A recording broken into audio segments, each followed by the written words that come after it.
Hello, what up peeps men guys? At yan po, handa po kami sa pagpugay. At yan, pugay, tigas handa. So guys, in our training, may tinuturo ang sipambuno ng strikes ng arnis.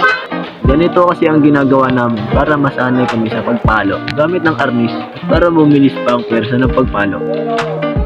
Unang strike ng arnis ay single sinawali.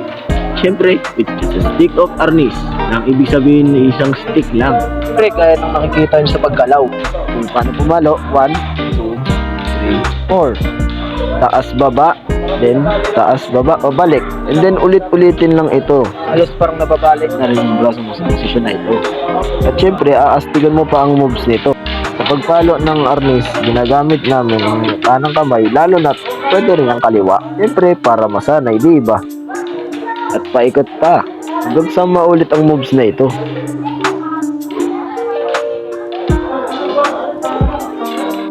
Hanggang sa halos papabilis na strike ang puwersa nito. Hanggang sa bumilis-bilis pa. At ngayon, paikot naman kami sa kabilang direksyon. Naku po, halos pa hilo-hilo na ngayong kapartner ko eh. Lalo na litong-lito siya sa sobrang bilis ng pagpalo nito. Ang ikalawa namang strike ang tinuturo sa amin ay yung palo-palo. Halos na tawagin ay palis-palis. Siyempre sa unang bahagi nito ay sa ulo muna o sa itaas na bahagi ng katawan. So tinatamaan, nagamitan din ito ng salagpayong para depensahan ng pili sa pagpalo para hindi tayo tamaan sa ulo. Yan po, ganun din po yung ginawa namin nung sa unang strike na tinuro dun sa amin, sipambuno. Pwede rin gamitin ng kanang kamay at pwedeng gamitin ng kaliwa. Pwede rin yan gamitin para masanay po tayo sa pagpalo o pag-strike ng arnis. Kung nakikita nyo kanina, mabilis po yung pagkagawa namin, pag-strike namin ng arnis. Palo lang, tsaka salag. Tapos inuulit-ulit pa namin sa umpisa. Tapos pinapabilis pa po namin.